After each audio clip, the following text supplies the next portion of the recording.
All right, guys, welcome in. My name is Dotsie. Today we're going to be talking about the Zeal Paladin. We're going to go through it kind of quick. If you have questions, I will have a build guide available in the description. Normally I have my camera on, but I'm too lazy to turn it on. So let's go ahead and get started. So I'm level 241 right now. The Paragon board's a little more filled out on the build guide than it is here, but we're going to kind of go through gear. You don't need mythics for this build to ramp, but it will rapidly. So we're starting off with the Era Perdition. Crit chance is going to be the most important one on this. Shroud of False Death, you're going to want to shoot for all stats, but any of them will work. On your gloves, you're going to be using the Zealot's Covenant. I can't stress enough that you will need resistance to all on at least 2 pieces of gear. You'll see it on my gloves and my pants. GAs are preferred. On the pants, you'll be running Indomitable Aspect. You'll have strength, armor, res, cold resistance. Cold is not what I would have chosen, but it's just kind of how the ball fell. Max life would be a good spot there. On my boots, you're going to be running the Arbiter's Zephyr. Since we're going to be using evade a lot, you will need attacks, reduce, evade, cooldown. If you do not have that, you are not going to be able to play this build. It's impossible. You're going to want strength, max life, armor, and movement speed. When I sanctified mine, it took off my movement speed and gave me more armor, so we're double dipping. For our tempers, you're going to want Arbiter Duration. On the pants, you'll want In Guard, and on the gloves, you'll want Zeal Size. These are all very crucial. Make sure to have those in. On your amulet, you're going to be using the Celestial Strife. This is important because we're going to be an Arbiter 99% of the time.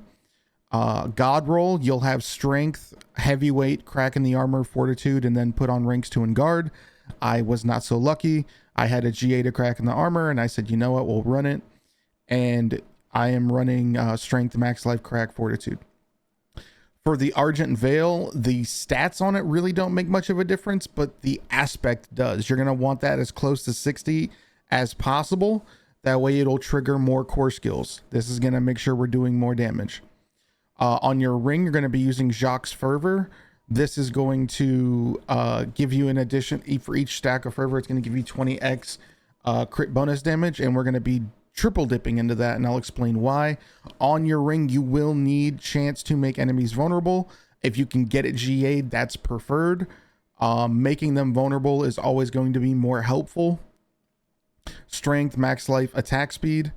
And then for your weapon, you're going to be using the Red Sermon. This is going to have strength. Strength or zealot skills would be the preferred GA. Chance for dealing double damage is nice, but you'll be attacking so fast that it's going to happen more often than not. So that's just good to have.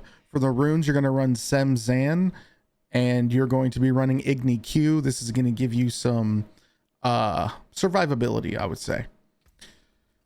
For the skill tree, we're going to kind of breeze right through it. We're going to be using Advance for the first basic skill. We're not going to be pulling anything else. Then we're going to be running over to Zeal, 5 into Zeal. We're going to go up to Zealot's Legacy. We get Death or Glory for free with the Red Sermon, so it's not going to be using Faith anymore. It will be costing max life. So that's why we're using a lot of things for survivability.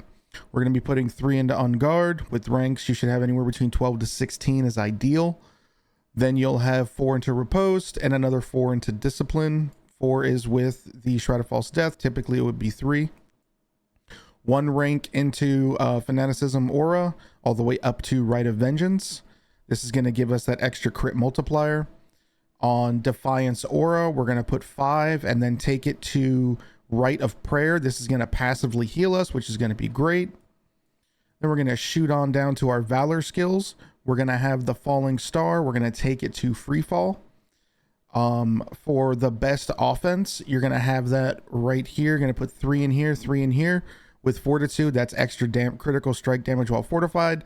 Our main damage type is going to be crit, so crit is going to be the bread and butter. Crack in the armor for vulnerable. Again, vulnerable is another key point of this build. We will be grabbing Consecration and taking it up to Hallowed Ground, which increases the size and makes it last a little bit longer, which is ideal. We're going to put 3 into each of these, which is Heavyweight, Break the Line, and Iron Sharpens Iron. This is all going to help with our crit and crit chance. We're going to put 3 into Master Craftwork. This is going to make sure our armor is as high as it can be. as well as it helping our block chance. Shining armor, 3 ranks, 3 ranks, 3 ranks into Giant Slayer and Sacred Arms as well. We'll be putting 5 into Arbiter of Justice for the extended duration when you have 5 ranks, which will give us 60 seconds of Arbiter, cooldowns 53 seconds. So basically Arbiter of Justice will always be on. That's something you absolutely need. And we're going to take that to Seraph's Wings to get the extra movement speed, increased damage, and nearby enemies become vulnerable. We'll be grabbing Coat of Arms because it's the only one that makes sense. Realistically, it's the strongest one as well. We're going to dive right into our Paragon. Starter page, we're going to be putting in Honed. We do not generate faith. We don't need to be worrying about generate or spending faith because we really won't use enough to make a difference since our core skill is using life, but we're getting that crit damage multiplier. Then we're going to shoot up to the castle board and we're going to get exploit. Exploit's going to give us that increased damage to vulnerable as well as making enemies vulnerable. Then we're going to move over to divinity. I have been playing around with maybe using the preacher one, but since we're in Arbiter all of the time and we make enemies vulnerable, it's a free 90x multiplier. It's kind of a no-brainer. We'll be using Feverous on this, which is increased damage for each stack of fervor that we have, as well as extra damage for zealot skills. Massive buff. Then we'll be going down, grabbing Relentless. We're always going to be on the move, so this is an easy 30% cooldown reduction and an 80x multiplier. I expect this to be nerfed in the next season. This is an absolutely broken node. We'll be grabbing Spirit for, you guessed it, more crit damage. And just while no one was looking, more crit damage. Next board we're going to be grabbing is Fervent. You gain 30x increased critical strike damage and 8% plus critical strike damage for each stack of fervor that we have. We get up to 4 stacks, 30, 60, 90, 120. That's 120x multiplier on crit strike damage, which is our main damage multiplier, as well as we'll get 8, 16, 24, 32% on top of the 40 we already have, on top of the other stacks we already have with crit chance. So we'll be capping crit chance, so we'll always be critting, which means we'll be double dipping off of this node, which is also the same as this guy, because as you can see, each stack of fervor grants you 20% X bonus critical strike damage. So we have 20, 40, 60, 80 plus 120. So we have 200% X critical strike damage before we've even swung. It's insane. This build will absolutely annihilate. For our divine gifts, we're going to be using Essence of Squalor, Essence of Sin, Essence of Screams, and Essence of Lies. For our corrupted, we'll be using Essence of Shadow, Essence of Pain, Essence of Hellfire, and Essence of Anguish. I have the build guide below in the comments. If you guys have any questions, feel free to comment or check me out live on Twitch. I'm live 4 days a week, 7 p.m. CST time. I'm also going to be uploading more stuff.